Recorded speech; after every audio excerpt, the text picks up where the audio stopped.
All right, everybody, what's going on? Welcome to the Locked On Avalanche podcast. And the Colorado Avalanche have finalized their roster for this season. So let's take a look at who made the cut, who didn't, were there any surprises, and what can we expect from the lines? Let's predict now that we have these final roster slots. Let's do some predicting of what we could see in the Avalanche first game, which is not that far away.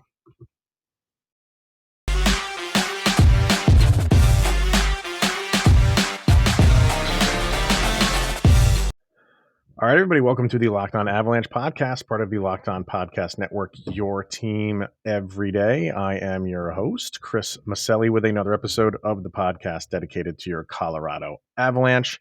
Thank you for making this your first listen of the day. And this episode is brought to you by Rock Auto. Amazing selection, reliably low prices, all the parts your car will ever need. Visit rockauto.com and tell them that Locked On sent you. All right, we have our roster. The Avalanche did some final cuts, or more or less send downs, I guess if you want to call them. And at least our opening day roster is set in stone. So we will be talking about that.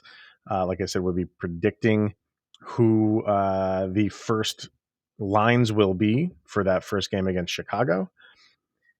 And maybe just recapping a little bit the final preseason game the Avalanche had against Dallas. By far their best preseason game.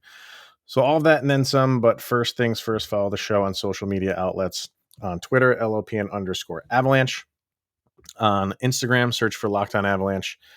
Send questions, comments, concerns, opinions to lockedonavalanche@gmail.com. And check the show's YouTube page out over on YouTube, or YouTube channel, I think they call it, over on YouTube. All right. So yeah, we have our roster and we'll just fly through these names and then we'll kind of get into, were there any surprises? And there were a couple names. We've been saying this all preseason, is there's 4 or 5 names vying for 1, maybe 2 spots. And that's pretty much what it came down to. And everybody had their favorites of who that final spot should go to. And we got our answer. So just reading from the Avalanche website, obviously we have Burakovsky, JT Compher, Darren Helm, Tyson Jost, Nazem Kadri, Gabe Landeskog, Nathan McKinnon, Alex Newhook, Val Nichushkin, Logan O'Connor, Mikko Rantanen, and Sampo Ranta. On the defensive end, Bowen Byram, Sam Girard, Johnson and Johnson, Curtis McDermott, Cale Makar, and Ryan Murray. And obviously Devon Taves will be back when he's healthy. I think he does have to miss at least the first week of the season. We haven't really got too much of an update on him and when he'll be back, but it doesn't seem like it's going to be too long. So the last spot clearly went to Sampo Ranta. And that was one of those things where it's like, who's it going to be? Could be him. It could have been Maltsev. We weren't sure on if Newhook, because things that were being said around camp does Alex Newhook have a guaranteed spot? I always thought he did.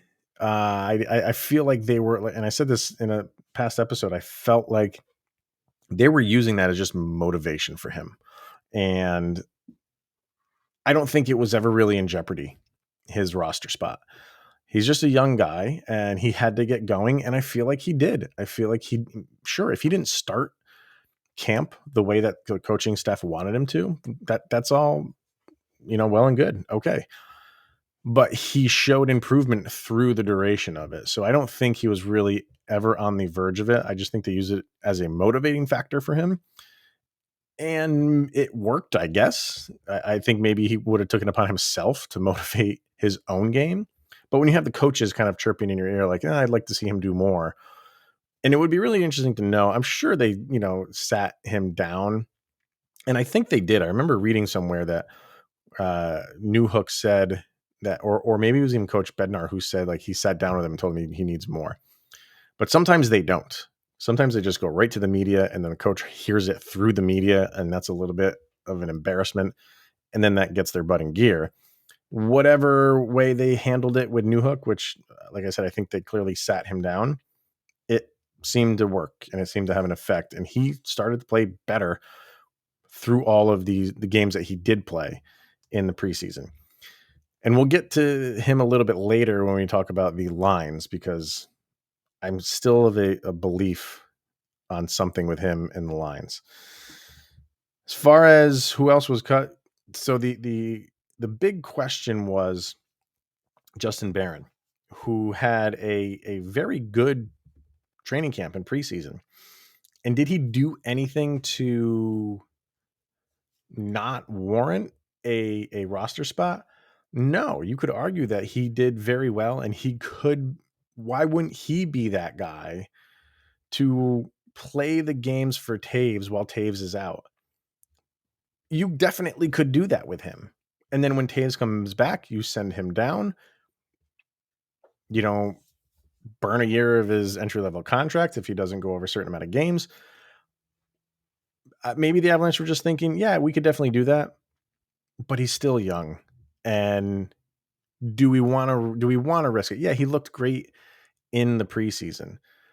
It's a different animal when the regular season drops and you are playing the best of the opponent day in and day out. Maybe they just thought that might be too taxing on him, and let's just get what's the harm in giving him more seasoning? The issue that we're dealing with is our bottom pairing. So I think when you have, your decisions are for your final pairing between a veteran and, an up and coming rookie, an 18-year-old, it's going to get deferred to the rookie, or excuse me, it's going to get deferred to the veteran, and the rookie's just going to have to put his time in. Unless you have somebody that is just absolutely playing out of his mind, and he'd be pressing for a top 4 spot. And that's not where Barron is right now, and that's okay. But I think with everything they saw from him, they are more than happy with. And, you're going to be seeing him. You probably will see him in some games this year, filling in some spots if there's need. And I think the Avalanche would be comfortable doing that. He made it to the bitter end.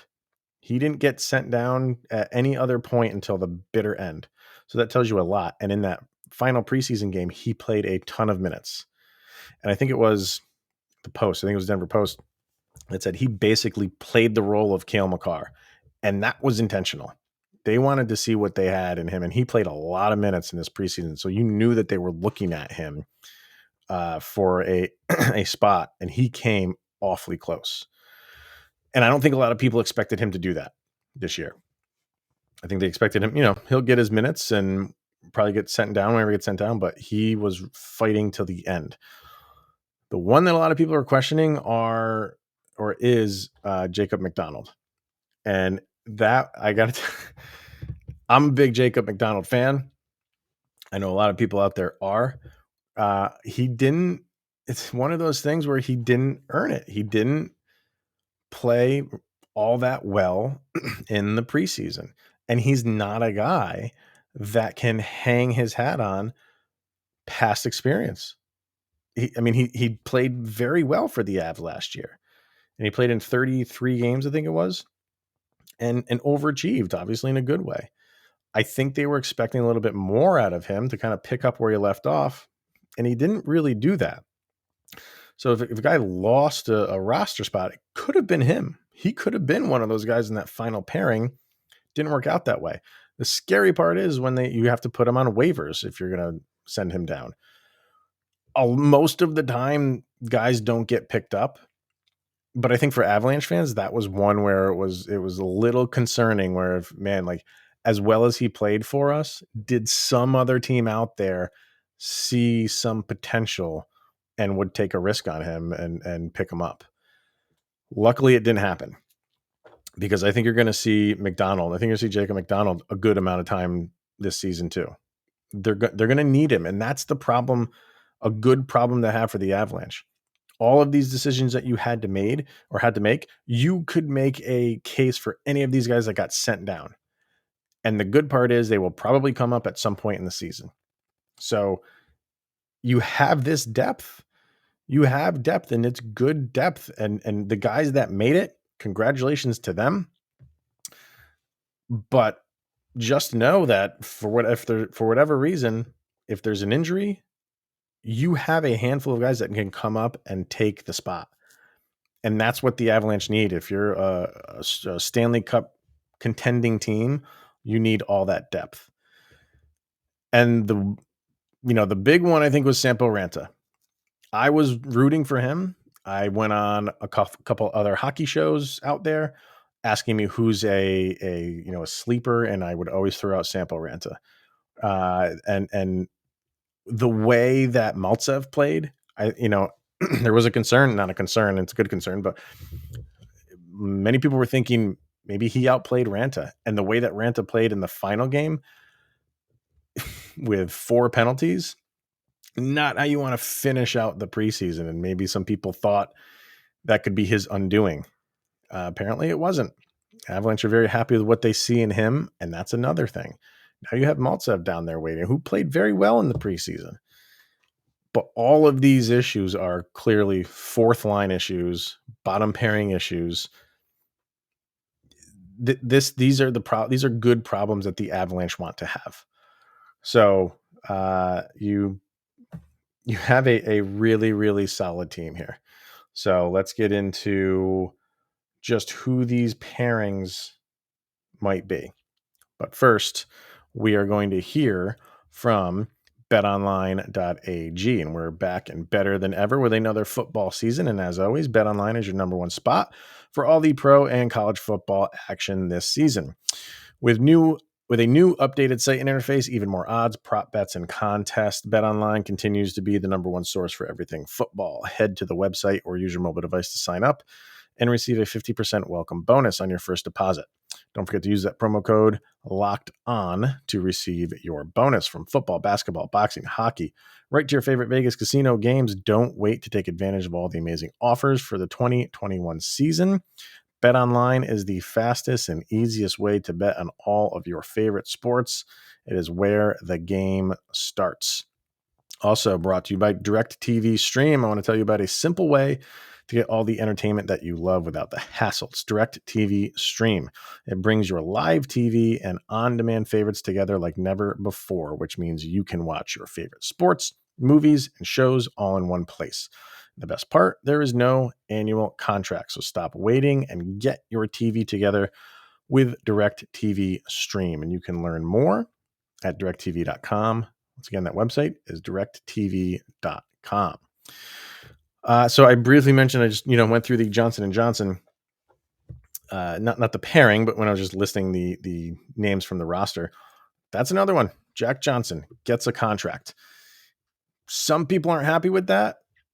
And again, this is a bottom pairing thing that we're arguing over here. And I'm not saying it's not important, but don't you think he earned it?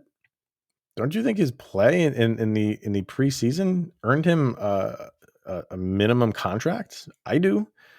Can he be a guy? He's not a guy that the Avalanche are going to rely on to go win them any games or anything, but he's a big body, and the Avalanche, they need some of that. So I'm okay with that. And it's so interesting how the 2 PTOs that the Avalanche had, Anisimov and Johnson, the way that I thought it was going to go, and I think most people thought it was going to go, was Johnson doesn't stand a chance. Anisimov might bring some value. And the complete opposite happened. Anisimov just seemed slow, couldn't keep up, looked awful in some spots. So they let him go. And the total opposite with Johnson. I didn't think Johnson was going to do much of anything. And that first preseason game, he played exceptionally well. He did have some boneheaded plays, and I think you might have to deal with that with him. But when you play for a team like this, and if you've listened to this show day in and day, you've heard me say it. When I'm not saying the Avalanche are the New York Yankees.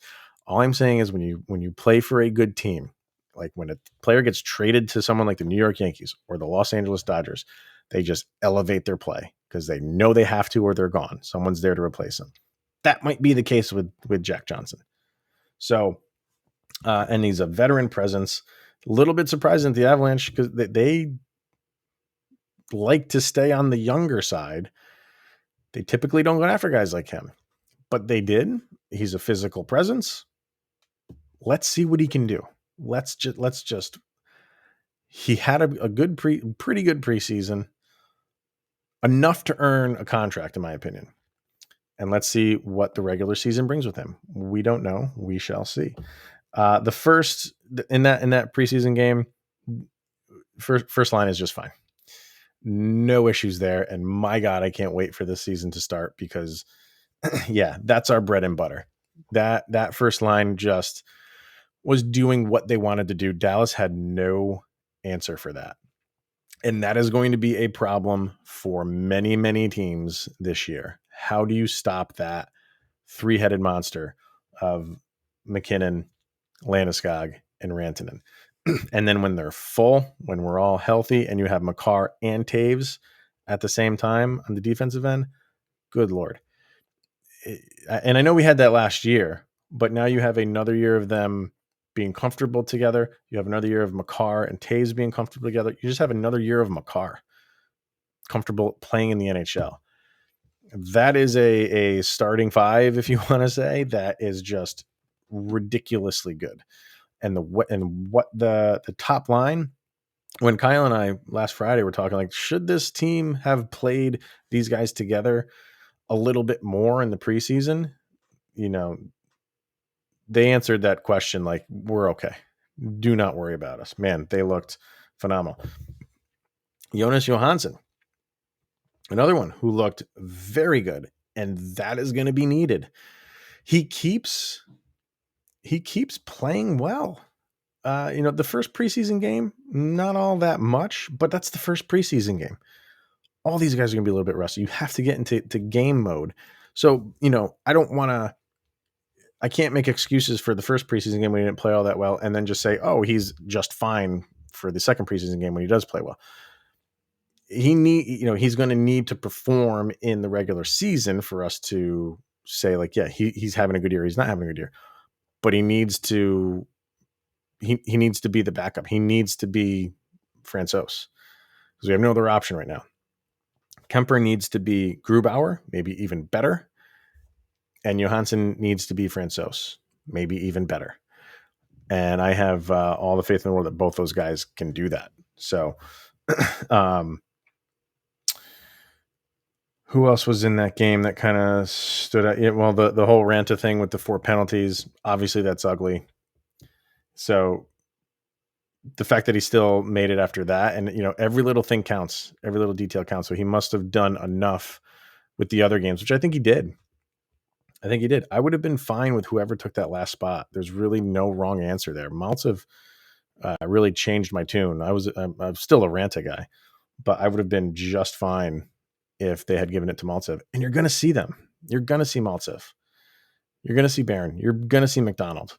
You're going to see those guys. But just to not make the final cut, guess you just had to do a little bit more.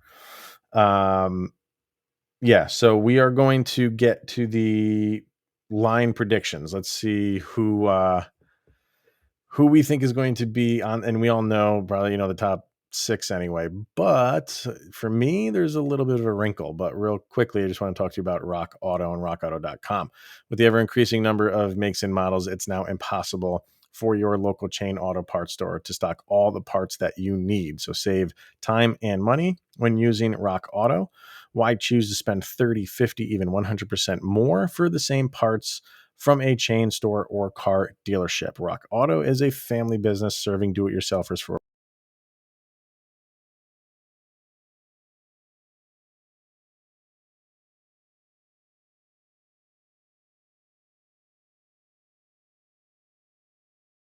to your auto parts needs.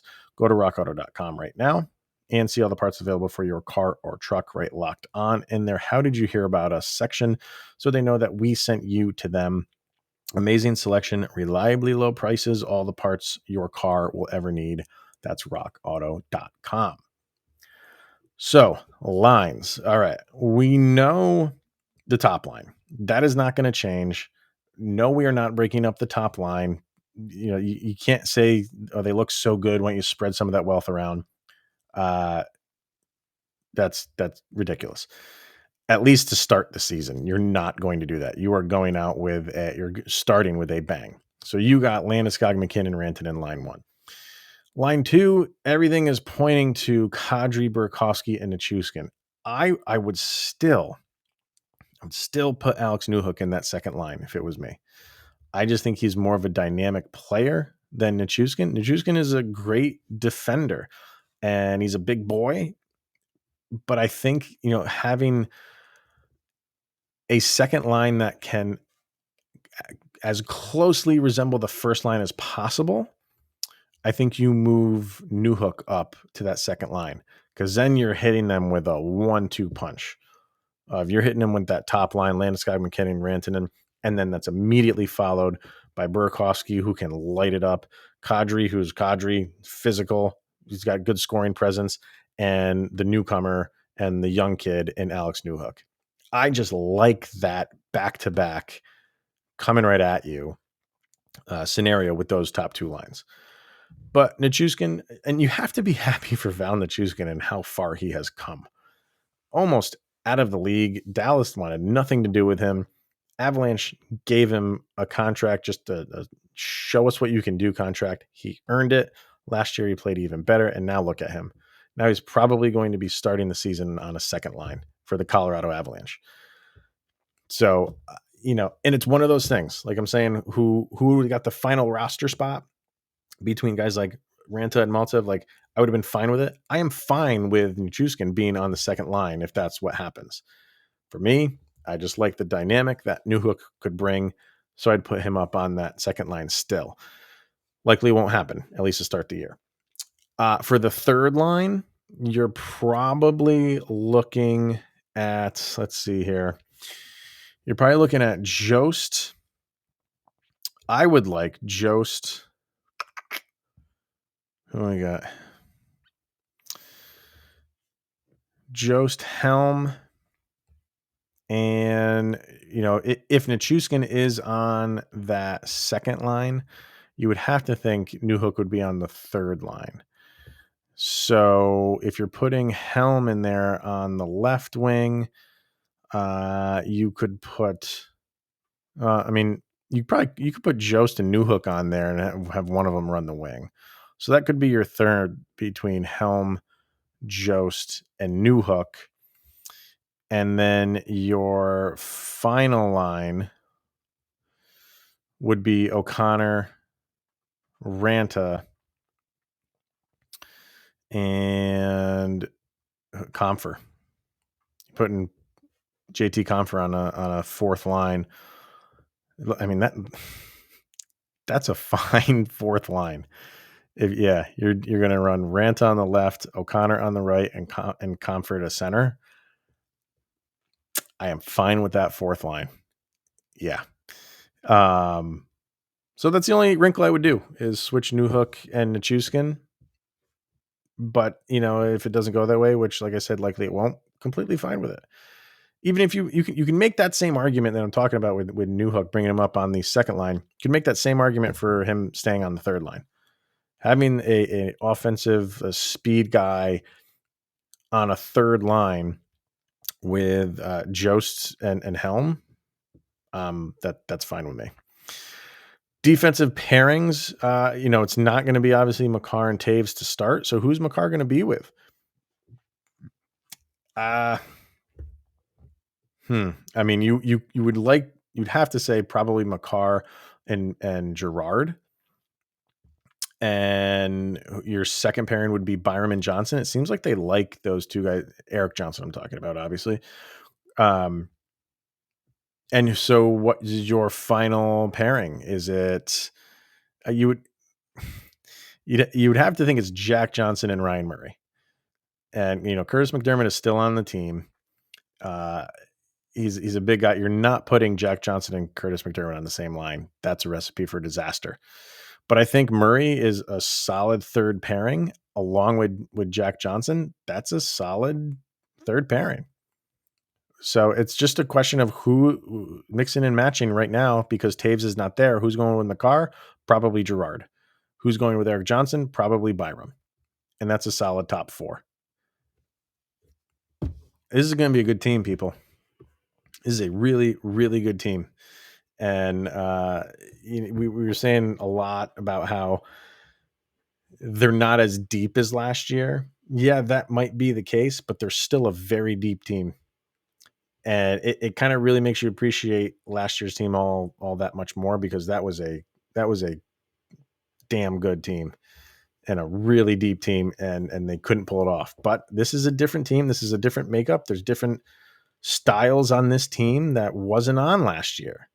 You have a little bit of a bigger, more physical team, which the Avalanche didn't have. They didn't go all out to be a physical team because that's not them. That's not how they play. But you got enough there. You got enough physical presence that you didn't have. And when you have guys like Erik Johnson coming back, that's big. So I very excited to watch this team play, because there's very few holes in this team where if you're an opponent, you're like, that's when we can go attack. When this line is out there, that's when we go attack. When this defensive unit is out there, that's when we can go attack.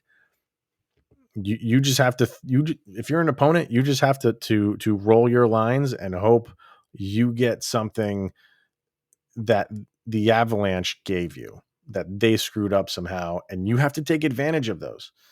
If you're an opposing team against the Avalanche this year and you don't capitalize on mistakes that they make, and there's going to be mistakes made, that's the game of hockey. If you don't capitalize on them, they're going to come right back, turn around, go right up ice, and net one on you. So this is a good team. It's going to be a really good season, and we got one more show to do before game one. So yeah, we will be back tomorrow. It's going to wrap it up for today. But let me know what you think. You have any line predictions? Are you happy with Ranta getting kind of that final spot? Were you looking at Maltsev and getting it? What do you think of the Jacob MacDonald situation and him not getting a spot? Let me know, because everybody has their own thoughts, and I'm okay with whatever anybody out there thinks, because there's a lot of moving parts to this team, and the decisions that they made were not easy decisions. I can almost guarantee you that. But let me know what you think, because I'm really interested to hear what if people had a front runner for a certain position that didn't get it, why you think it didn't happen. So let me know. That's going to be it for today, everybody. Thank you for tuning in. It is always a pleasure. And making us your first listen of the day. For your second listen of the day, check out fantasy hockey. Scott Cullen is our host over at Locked On Fantasy Hockey. And yeah, he's pretty much dedicated his life to fantasy hockey. So he can help you out. Experienced, inexperienced. I kind of gave up on the fantasy all sports thing, but honestly, I still listen to the show because I like to know where my guys, when I say my guys, my Avalanche sit in the world of fantasy sports. So definitely go check out Scott Cullen and fantasy hockey for your second listen of the day. All right, everybody, that's going to be it. Always appreciated. We will see everybody tomorrow, and we're that much closer to opening night. Have a good one, guys.